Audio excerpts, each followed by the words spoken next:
The streets of downtown were quieter than usual that Tuesday night. Most people had already hurried home from work, eager to escape the biting November cold that seemed to cut right through your clothes.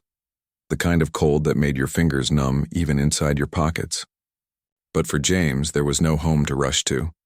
No warm apartment waiting with the heater humming softly. No hot meal on the stove. For the past 3 years, his home had been a sleeping bag and a few worn blankets tucked into the corner beside Miller's Diner on 5th Street. The same spot, night after night, where the broken streetlight above created just enough shadow to give him a sense of privacy. James was 47 years old, though the streets had aged him in ways that made him look closer to 60. His face was weathered and lined, his beard patchy and gray in spots. His hands, once strong and steady from years of construction work, were now rough and scarred from the harsh realities of life without shelter. But his eyes, those dark brown eyes, still held something that 3 years of hardship hadn't managed to take away. Kindness, a quiet dignity that no amount of struggle could erase. He hadn't always been here. 3 years ago, James had a job, an apartment, a life that made sense. He'd worked construction for over 20 years, building homes for other people while barely holding on to his own. When the accident happened on the job site, everything fell apart like a house of cards. A back injury that took months to heal. Medical bills that piled up faster than he could count. No savings to fall back on because construction workers don't get paid enough to save much. His landlord wasn't interested in sob stories, only rent checks that stopped coming. Within 6 months, James went from having a roof over his head to sleeping in his truck. And when the truck got repossessed, well, the streets became his only option. People walked past him every day. Some pretended not to see him at all, their eyes fixed straight ahead as if looking through him. Others would drop $1 or $2 into the old coffee cup he kept beside him, sometimes with a sympathetic smile, sometimes without even breaking stride. A few regulars knew him by name. The morning crowd from the diner, the night shift workers heading home at dawn. James never asked for much, never made a scene. He just existed in his corner, trying to get through each day the same way everyone else did. 1 hour at a time.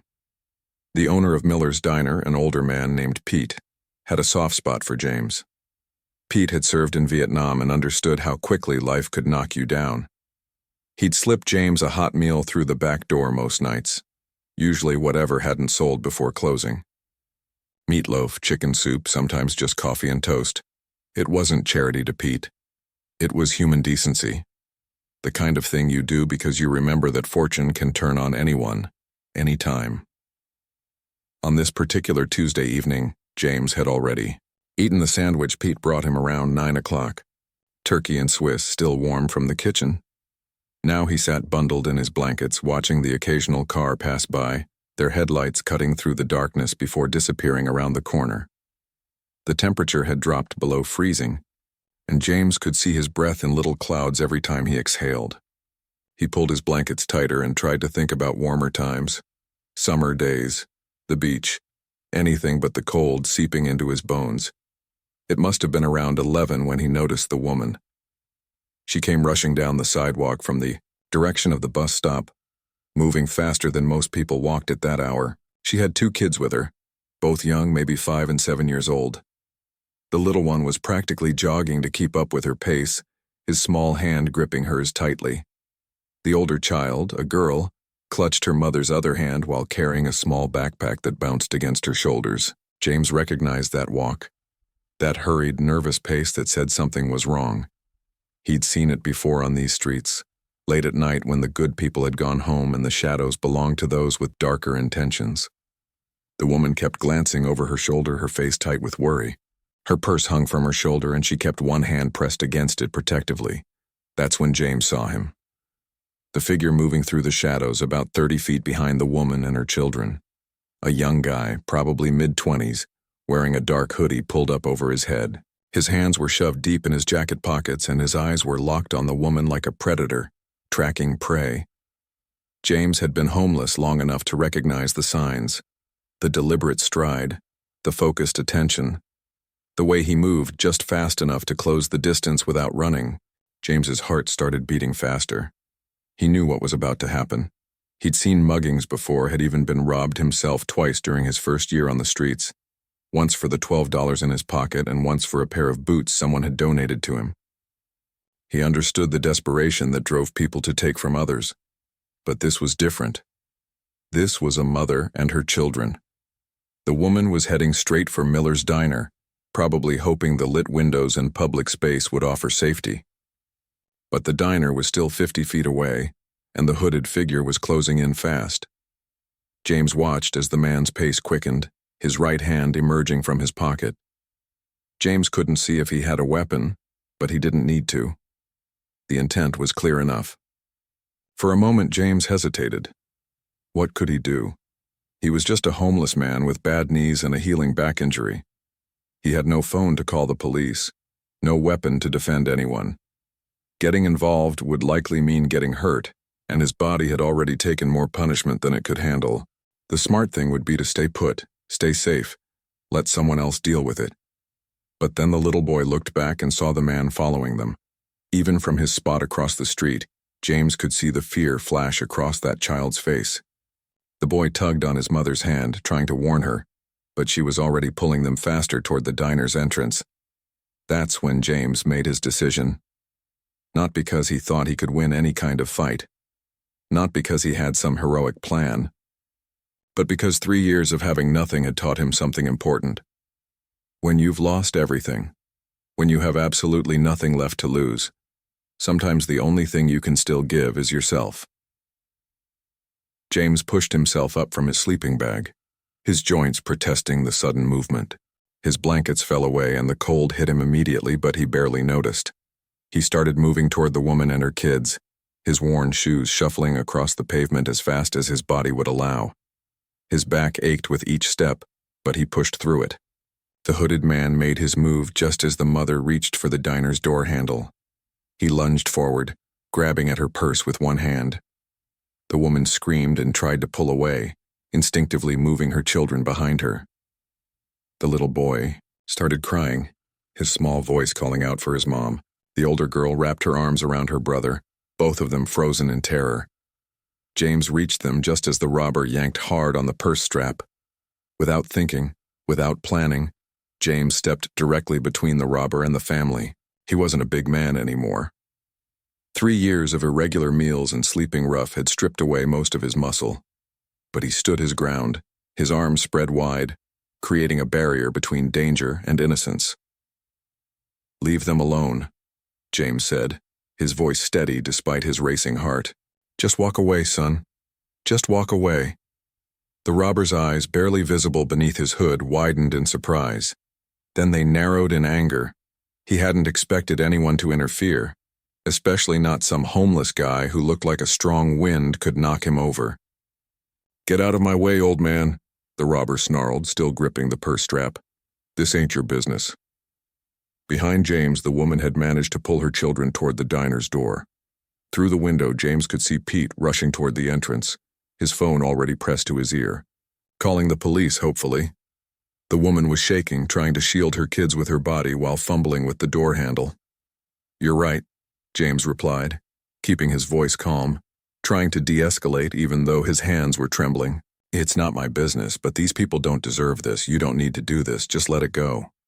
For a split second, James thought maybe, just maybe, the young man would listen. Maybe he'd see reason and walk away. Maybe this would end without anyone getting hurt. But then the robber's face twisted with rage. "I said move!" The shove came hard and fast. The robber released the purse and used both hands to push James backward with all his strength. James's worn shoes couldn't find purchase on the cold pavement. He stumbled, his arms windmilling as he tried to catch his balance, but his body just didn't respond the way it used to.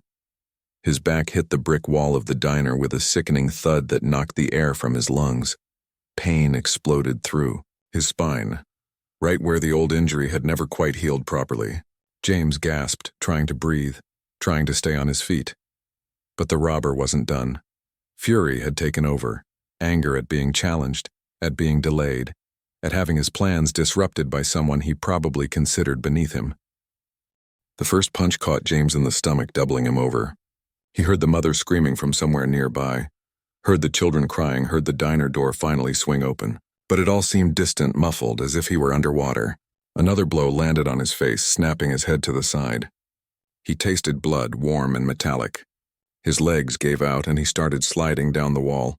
Through blurred vision, James saw the robber raise his fist again. But then came the sound of sirens in the distance, growing louder. The robber froze, his head whipping around to locate the approaching police. He looked back at James, now crumpled on the ground, then at the purse still hanging from the woman's shoulder inside the diner. The decision took only a second. The robber turned and ran, his footsteps echoing off the buildings as he disappeared into the maze of downtown alleys, empty-handed, defeated by a homeless man who had nothing, but still gave everything. James lay there on the cold pavement, his cheek pressed against the concrete that smelled of old rain and motor oil. His whole body hurt in ways he couldn't even catalog. But through the pain, through the ringing in his ears, he heard the diner door burst open, heard footsteps running toward him, heard the woman's voice choked with tears, saying, oh my God, someone help him." He felt gentle hands touching his shoulder, heard Pete's gruff voice telling him to stay still. That help was coming. Felt something soft being placed under his head, maybe someone's jacket. The sirens were so close now, almost right on top of them. James tried to open his eyes, but only one would cooperate. The other had already swollen shut. Through his one good eye, he saw the woman kneeling beside him, tears streaming down her face. Her children stood behind her, the little boy still crying but safe. Safe because he'd stepped in. Safe because someone who had nothing had decided they were worth something. "Thank you," the woman whispered, her voice breaking. "Thank you so much. You saved us. You saved my babies." James wanted to say something, wanted to tell her it was okay, that he'd do it again, that her children's safety was worth a little pain. But his mouth wouldn't form the words. Everything was getting fuzzy around the edges, the lights from the diner seeming to pulse and blur. The last thing he remembered before the darkness took him was the feeling of not being alone, of people surrounding him with concern instead of looking through him like he was invisible, of mattering, even if just for this one moment, to someone in this world. Then the paramedics arrived, and everything faded to black. James woke up to the harsh fluorescent lights of a hospital room, the kind of bright white that makes you squint even when your eyes are barely open. Well, one eye, the other was still swollen shut, though he could feel the tight pull of butterfly bandages holding together a cut above his eyebrow. His mouth was dry, tasting like old pennies and antiseptic. Every part of his body seemed to hurt at once, a symphony of pain that ranged from the dull throb in his back to the sharp sting across his ribs. For a moment, he couldn't remember where he was or how he got there. The last clear memory was the cold pavement against his cheek and the woman's tear-stained face hovering above him. Everything after that was just fragments, flashing lights, voices asking him questions he couldn't answer, the uncomfortable bounce of the ambulance, bright lights and people in scrubs moving around him with practiced efficiency. A nurse noticed him stirring and came over, her sneakers squeaking softly on the linoleum floor. She was maybe in her 50s with kind eyes and graying hair pulled back in a practical ponytail. "Welcome back," she said gently, adjusting something on the IV pole beside his bed. "You gave everyone quite a scare. How are you feeling?" James tried to speak, but his throat was too dry. The nurse seemed to understand without him saying anything. She poured water from a pitcher into a plastic cup and held it to his lips, letting him take small sips. The water was lukewarm but tasted better than anything he'd had in years. "Like I got hit by a truck," James finally managed to croak out. The nurse smiled, but there was sympathy in it. 3 broken ribs, a pretty severe concussion, multiple contusions, and that gash above your eye that took 12 stitches. "The doctor wants to keep you for observation for at least 48 hours. She paused, studying his face. "You're lucky it wasn't worse. That young man really did a number on you. Lucky." James almost laughed at that, but it would have hurt too much. He'd been beaten up protecting strangers, and now he was lying in a hospital bed that would probably generate bills he could never pay. Some luck. "The kids," James said suddenly, trying to sit up despite the protest from his ribs. "The woman and her kids. Are they okay?" The nurse gently pressed him back down. "They're fine. Completely unharmed thanks to you. The mother has been calling every hour to check on your condition. She's very worried about you." The nurse's expression softened even more. What you did was incredibly brave. Before James could respond, there was a soft knock on the door. The nurse glanced over and nodded. You have visitors. Are you up for it? James wasn't sure what to expect, but when the door opened, he saw the woman from last night. She looked different in the daylight streaming through the hospital window. Younger than he'd thought, maybe early 30s. With dark hair pulled into a messy bun and exhaustion written across her face. She carried a white paper bag in one hand, and her eyes immediately welled up with tears when she saw him lying there. Oh my God, she whispered, her free hand coming up to cover her mouth. I'm so sorry. This is all my fault. Ma'am, please, James started, but she was already moving closer to his bed, setting the bag on the small table beside him. Don't you dare apologize for what happened, she said firmly, wiping at her eyes. You saved us. That man was going to hurt us, I know it. I could see it in his eyes. And you just stepped in without even thinking about yourself. Her voice cracked. My babies could have been hurt or worse, and you stopped it. James didn't know what to say. He'd never been good with emotional situations, and this was about as emotional as it got. Anyone would have done the same thing, he finally offered. No, she shook her head emphatically. No, they wouldn't have. Do you know how many people walked right past us while that man was following us? At least a dozen. Everyone just kept their heads down and kept walking. But you didn't. You had every reason to just stay where you were, and you didn't. She reached into the paper bag and pulled out a foam container. I brought you some real food. Hospital food is terrible, and I figured you could use something decent. She opened the container to reveal a still warm burger and fries from what looked like a decent restaurant. I didn't know what you liked, so I just got the classic cheeseburger. And there's a chocolate shake in here, too. The smell hit James's nose, and his stomach growled loudly despite the pain.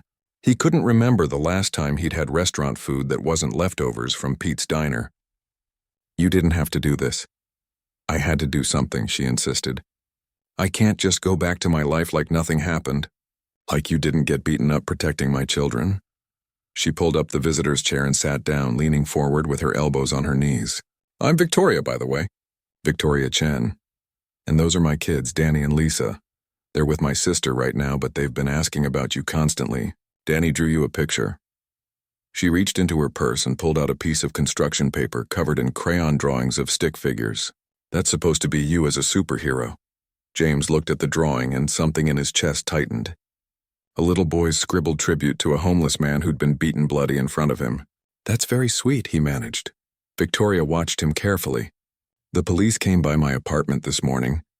They caught the whole thing on the diner's security camera. They asked if I wanted a copy of the footage, and I said yes. She hesitated. I hope you don't mind, but I posted it online. On social media. I wrote about what you did, about how you saved us, about how grateful we are. James felt a flutter of unease. You didn't have to do that. I don't need any attention. Maybe you don't, Victoria said quietly. But I needed people to know. I needed the world to see what real courage looks like. What real humanity looks like. She pulled out her phone and turned it toward him. Look.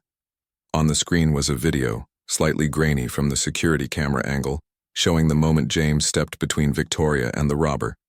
Even in the poor quality footage, you could see everything. The fear on Victoria's face. Her children clutching at her. James shuffling forward despite his obvious physical limitations. The confrontation. The violence. James crumpling to the ground while the robber fled. But it was the numbers underneath that made James's eye widen. The video had been viewed over 200,000 times. The comments section was flooded with messages, scrolling past faster than he could read them. I posted it last night around midnight, Victoria explained, putting her phone away. By this morning, it had been shared by news stations. Local ones at first, but then bigger ones picked it up. People are calling you a hero. I'm not a hero, James said automatically. I just did what needed to be done. That's exactly what makes you a hero, Victoria replied. Heroes don't think they're heroes. They just do what's right. She reached over and gently touched his hand, the one that wasn't connected to an IV. I started a fundraising page too, to help you get back on your feet. I hope that's okay. James felt panic rising in his chest. I can't accept money from strangers. That's not right. Why not? Victoria challenged. People want to help. They're inspired by what you did. Is it so wrong to let them? She squeezed his hand gently. You've been taking care of yourself for so long. Maybe it's time to let other people take care of you for once." Before James could argue further, the door opened again. This time it was a police officer, followed by two people in business casual clothing carrying camera equipment and microphones. The officer nodded apologetically at James. "Sorry to interrupt, but the press heard about what happened. They'd like to speak with you if you're feeling up to it." James wanted to say no, wanted to tell them all to leave him alone, that he just wanted to heal and get back to his corner by the diner where life made sense. But Victoria was looking at him with such hope, such gratitude, that he couldn't bring himself to refuse. "I guess," he said weakly. The next hour was surreal. Cameras pointed at him while a reporter asked questions about what happened, about his life, about why he chose to help. James answered as honestly as he could, still bewildered by all the attention. He wasn't anyone special. He was just a man who'd made a choice in a moment when a choice needed to be made. When the interview finally ended and the news crew packed up their equipment, James was exhausted. Victoria had stayed the whole time, sitting quietly in the corner. As the room emptied out, she came back to his bedside. "I should let you rest," she said softly, "but I'll be back tomorrow. And the next day, and the day after that, you're not alone anymore, okay? You have people who care about you now." After she left, James lay there staring at the ceiling tiles, trying to process everything. The nurse came back to check his vitals, a small smile on her face. "You've become quite the celebrity," she noted. "The nursing station has been fielding calls all day. People asking about you, wanting to know how you're doing." "It's too much," James admitted. "I don't want all this attention." The nurse adjusted his pillows, helping him get more comfortable. "Sometimes life gives us what we need instead of what we want. Maybe this is what you needed, even if you didn't want it." That night, alone in his hospital room with just the quiet beeping of machines and the distant sounds of the hospital corridor, James thought about what the nurse had said. For 3 years he'd been invisible. People looked through him like he wasn't even there. He'd become furniture on the street corner, just another fixture that blended into the urban landscape. But now people saw him, really saw him, not as a homeless man to pity or avoid, but as a person who'd done something that mattered. It was uncomfortable and overwhelming, but somewhere deep down it felt like maybe, just maybe, he mattered again. The next morning started with more visitors. Pete from the diner showed up with flowers and a basket of baked goods. "Figured you could use some real sustenance," the old man grumbled, though his eyes were suspiciously moist. "Been worried about you, kid." Then came people James didn't know. Strangers who'd seen the video and wanted to shake his hand, to thank him, to tell him their own stories of times they'd needed help and no one came. A local church group brought cards signed by their entire congregation. A women's shelter sent a donation of clothes in James's size. The hospital room started looking less like a medical facility and more like a florist shop. Victoria returned in the afternoon, this time with her kids.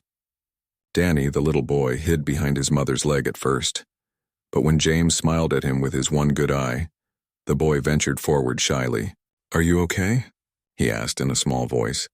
"I'm getting better," James assured him. "Thanks to you and your mom being safe, I'm doing just fine." Lisa, the older sister, was more direct. "Mom says you're a hero. Is that true?" James looked at Victoria, who just smiled and shrugged. "I think your mom is the real hero for keeping you two safe and smart. But you got hurt saving us," Lisa pressed. "That's what heroes do." Out of the mouths of children, James thought. Maybe they saw things more clearly than adults did. That evening, after his visitors had gone and the hospital had settled into its nighttime routine, a doctor James hadn't met before came into his room. "How are you feeling?" she asked, checking his chart. "Like I've been better," James admitted. The doctor nodded. "You're healing well, considering. We'll probably discharge you day after tomorrow." She paused, looking at him carefully. "Where will you go when you leave?" It was the question James had been avoiding thinking about. Back to his corner by the diner. Back to his sleeping bag and blankets. Back to being invisible, except now people would recognize him from the video. The thought made his stomach twist. "I'll figure something out," he said, because that's what he always did.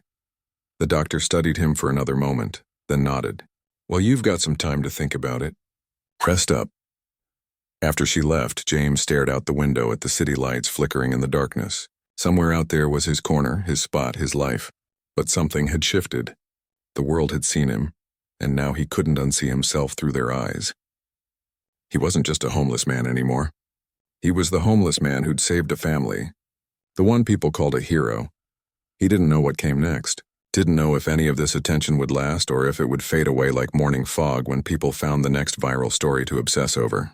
But for now, lying in a hospital bed with broken ribs and a swollen eye, James felt something he hadn't felt in 3 long years. He felt like maybe, just maybe, things could be different. Maybe this was the beginning of something instead of just another ending. Maybe being seen meant being saved. Only time would tell. By the time James was discharged from the hospital 4 days later, the fundraising page Victoria had started had reached $50,000. 50,000. The number didn't even feel real to him. He'd spent the past 3 years counting coins and scraping together enough for a hot meal. And now strangers from across the country were sending money because they'd seen a 2-minute video of him getting beaten up. The nurse who'd taken care of him during his stay wheeled him out in the mandatory wheelchair, even though James insisted he could walk. Hospital policy, she explained with a smile. As they approached the main entrance, James expected to see maybe Victoria waiting for him, or Pete from the diner. What he didn't expect was the small crowd of people holding signs and cameras. "What's all this?" James asked, suddenly nervous. "Your welcoming committee," the nurse said warmly. "You've touched a lot of hearts, James. Better get used to it." The automatic doors slid open and suddenly people were clapping. Actually clapping for him. Victoria was there with her kids, along with Pete, and at least 20 other people James had never met in his life. Some held signs that said things like "Hero" and "Thank you, James" and "Faith in Humanity Restored." Camera phones were up, recording the moment. James felt his face flush with embarrassment. This was too much. He was just a guy who'd done what any decent person should do, but looking at all these faces, seeing the genuine warmth and gratitude in their eyes, something inside him cracked open just a little bit. Maybe he'd been alone for so long that he'd forgotten what it felt like to be part of something bigger than himself. Victoria came forward and helped him out of the wheelchair, careful of his still healing ribs. "How are you feeling?" she asked. "Overwhelmed," James admitted honestly. She laughed, that genuine sound of relief and happiness. "Well, get ready to be more overwhelmed. We've got some things to show you." The crowd parted and James saw it. A van with a local news station logo on the side, and standing beside it was a man in an expensive-looking suit. He was probably in his late 50s with silver hair and the kind of confident posture that came from success. The man stepped forward, extending his hand. "James," he said, his voice warm and firm. "My name is Robert Hayes. I own 3 restaurants here in the city. I've been wanting to meet you." James shook his hand, confused. "Nice to meet you, sir, but I'm not sure why." Robert smiled, and there was something knowing in it. "You don't remember me, do you?" "No reason you should. It was 15 years ago, and I looked a lot different back then. Had a lot less gray hair," he chuckled. "You were the construction foreman on a job site downtown. You were building my first restaurant, a little Italian place called Carmelo's." James searched his memory, trying to place the face. 15 years ago, before everything fell apart. He'd worked on dozens of projects back then. "I'm sorry, I don't—" "No need to apologize," Robert interrupted kindly.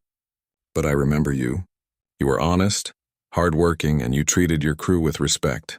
I remember because one day I came to the site, and one of the younger workers had made a mistake that could have cost me an extra 10 grand to fix. You took responsibility for it even though it wasn't your error. You said that's what a foreman does, takes care of his people." The memory came back slowly. A kid named Tony who'd mixed up some measurements. James had caught it before it became catastrophic, but there were still costs involved. "I remember," James said quietly. "I never forgot that," Robert continued. "That little Italian restaurant? It did well. Really well. Well enough that I opened 2 more. And every time I hire someone, I think about the example you set that day." He paused, his expression becoming more serious. "When I saw that video of you protecting that family, I recognized you immediately. And I realized that same person who took responsibility for his crew 15 years ago was still the same man who'd step in front of danger to protect complete strangers." James didn't know what to say. His throat felt tight. Robert reached into his jacket pocket and pulled out an envelope. "I'd like to offer you a job.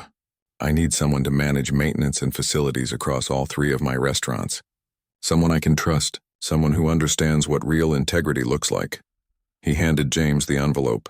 That's a formal offer letter including salary details. It's not a fortune, but it's honest work with benefits. Health insurance, dental, the works. James stared at the envelope like it might disappear if he blinked. I don't know what to say. Say you'll think about it, Robert replied. And there's more. I own the building where my flagship restaurant is located. There's a small apartment on the second floor that I've been using for storage. It needs cleaning out and some fixing up, but it's yours if you want it. Part of your compensation package. The crowd had gone quiet, watching this exchange with rapt attention. James looked down at the envelope in his hands, then back up at Robert. Why? He asked, his voice barely above a whisper. Why would you do all this? Robert's expression softened. Because 15 years ago you showed me what kind of man you were. And 3 days ago you proved that hard times didn't change that. The world needs more people like you, James. And those people deserve a second chance when life knocks them down. Before James could respond, Victoria stepped forward again. There's something else, she said, pulling out her phone. The fundraising page. Remember how it was at 50,000 when you were in the hospital? James nodded. It's at 180,000 now, she said, turning the phone to show him the number. People from all over the country have been donating. Some give $5, some give $500. They all want to help. James felt dizzy. The numbers were incomprehensible. That's too much. I can't accept that much money. It's not about what you can or can't accept, Victoria said gently. It's about what people want to give. You've inspired them. You've reminded them that there's still good in this world, that people still care about each other. You can't put a price on that. Pete stepped forward from the crowd, his weathered face split in a wide grin. She's right, kid. You've given people something to believe in. Let them give something back. James looked around at all the faces watching him. Some were crying openly. Others were smiling. All of them were looking at him with something he hadn't seen directed at him in 3 years. Hope, respect, love, even in its way. I don't deserve this, James said, his voice cracking. That's where you're wrong, Robert said firmly. You deserve this more than anyone I know. The question is, are you going to accept it? That night, James found himself in a hotel room that Victoria had booked for him. A real bed with clean sheets, a bathroom with hot water that didn't run out after 5 minutes. Room service had brought him dinner, a steak that he'd eaten slowly, savoring every bite like it might be his last. He'd taken a long shower, watching 3 years of street life swirl down the drain, and now he sat on the edge of the bed in the complimentary bathrobe, staring at the paperwork Robert had given him. The job offer was real. The salary was more than he'd made even in his best years of construction work. The apartment was real. The $180,000 was real. All of it was real.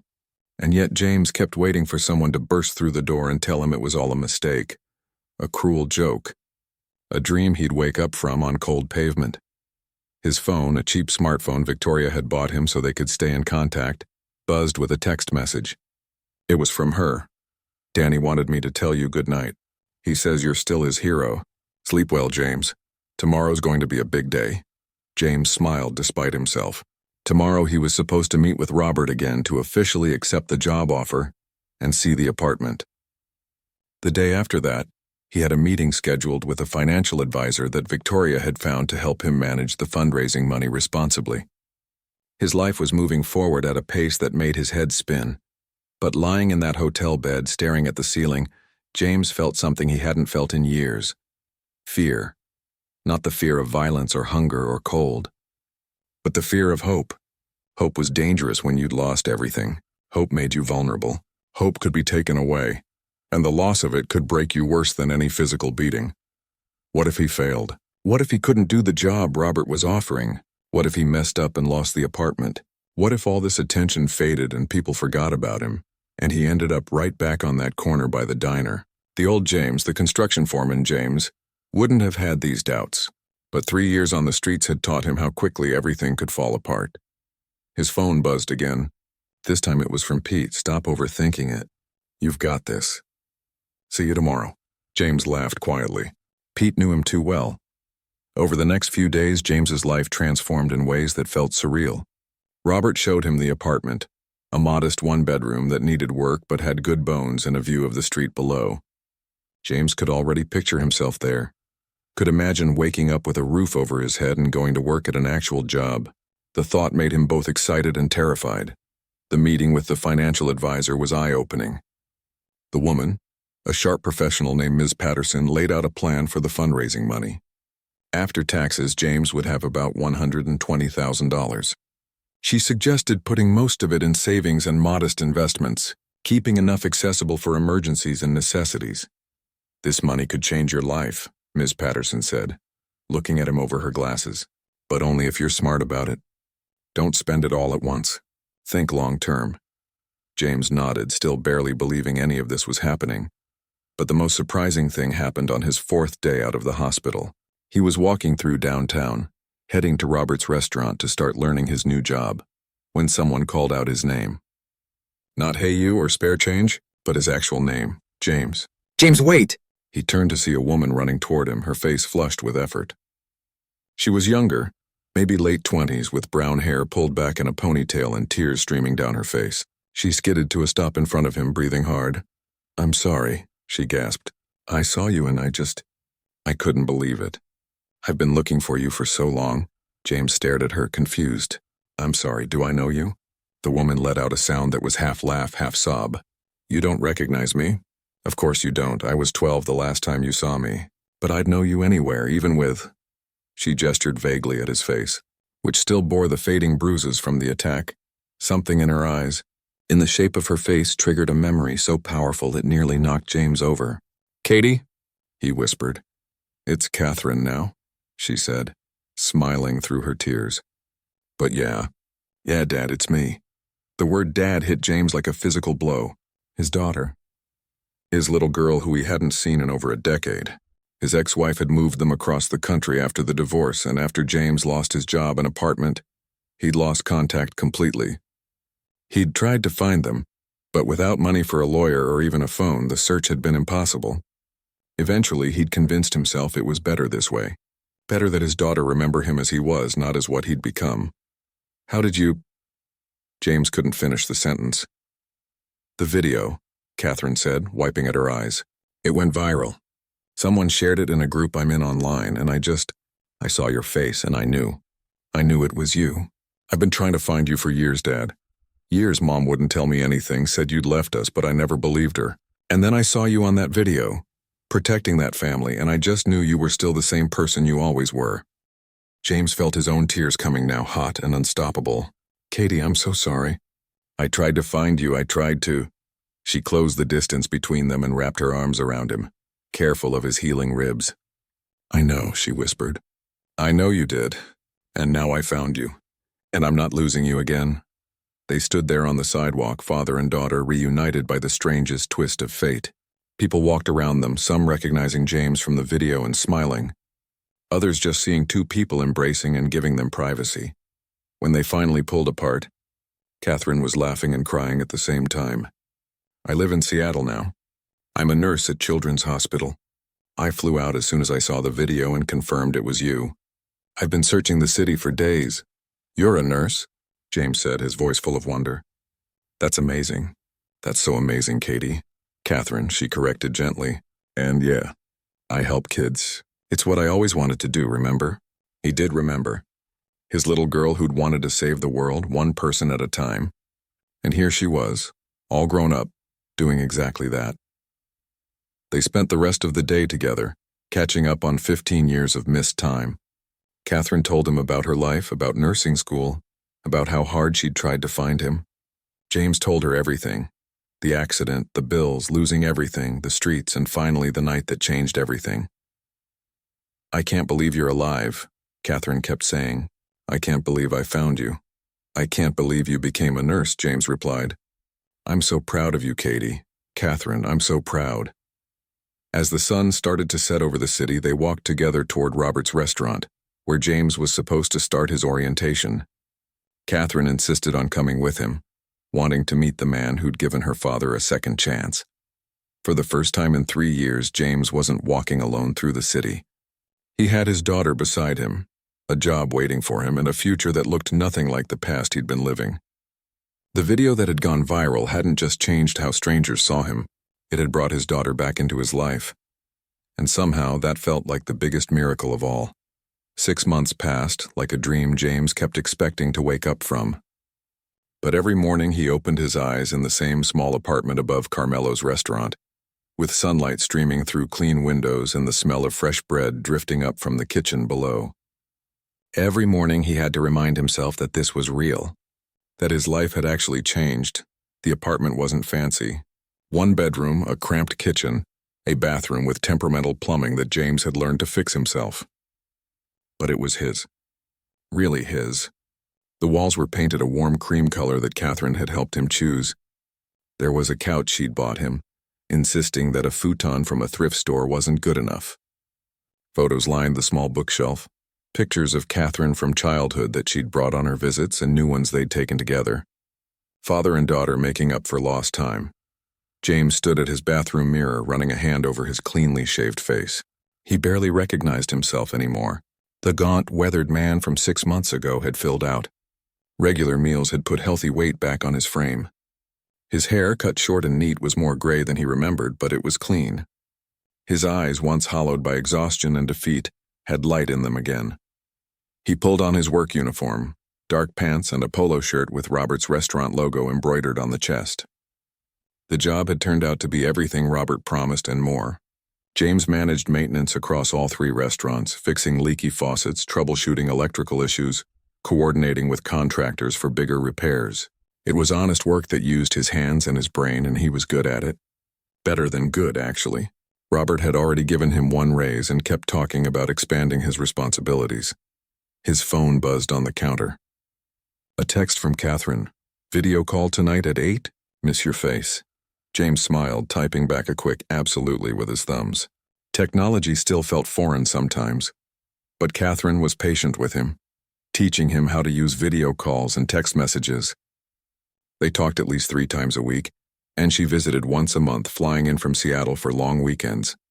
She'd met Victoria and her kids, had dinner with Pete, even helped James organize a small housewarming party when he first moved in.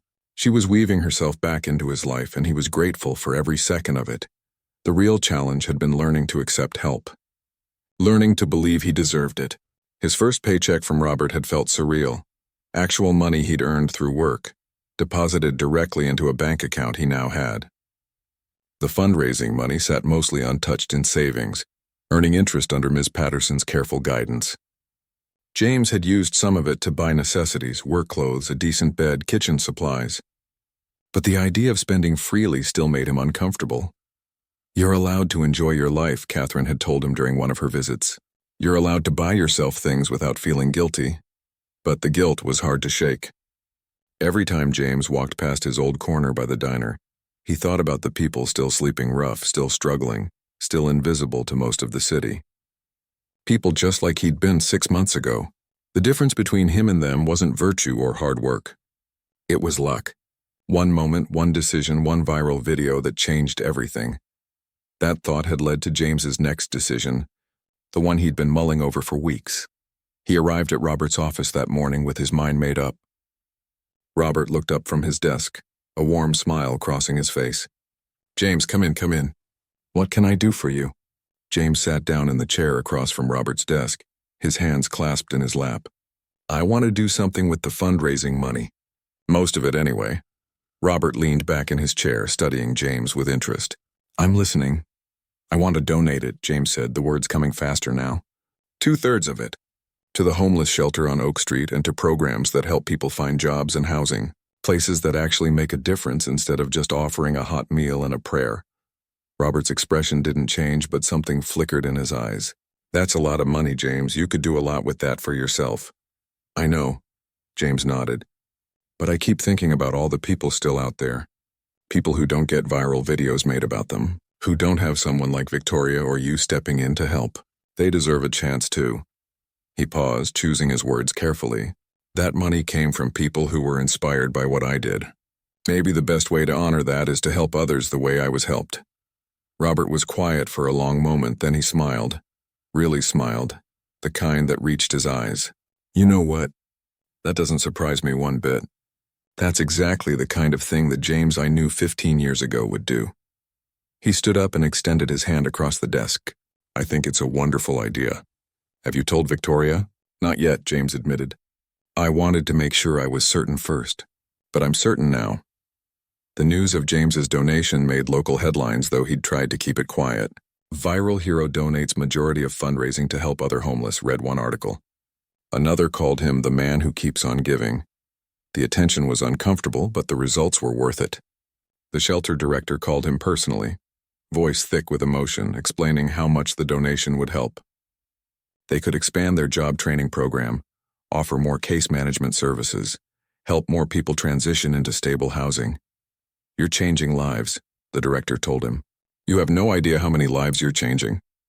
But James did have an idea because he'd been there. He knew what it felt like to be invisible, to be dismissed, to have people look right through you like you didn't exist. If his money could help even a handful of people avoid that fate, it was worth every penny. Victoria was thrilled when he told her. "That's beautiful," she said, tears in her eyes. "That's exactly the kind of thing I hoped you'd do." She'd become a good friend over the past months, stopping by his apartment regularly with her kids. Danny still drew him pictures, and Lisa had started calling him Uncle James, which made his heart swell every time.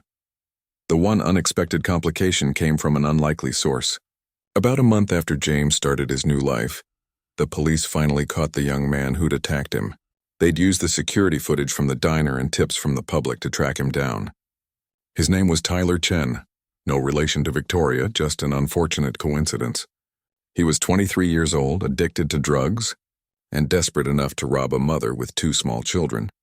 The prosecutor's office contacted James, asking if he wanted to give a victim impact statement at the sentencing hearing. James had agonized over the decision for days. Part of him was angry. The attack had been brutal and unnecessary. His ribs still ached when the weather changed, and the scar above his eyebrow was permanent. Tyler had hurt him badly, and for what? A purse he never even got? But another part of James, the part that had spent 3 years on the streets, understood desperation. Understood how addiction could twist your mind and your choices. Understood that Tyler was probably somebody's son, maybe somebody's brother. Definitely someone who'd taken a wrong path and didn't know how to get back.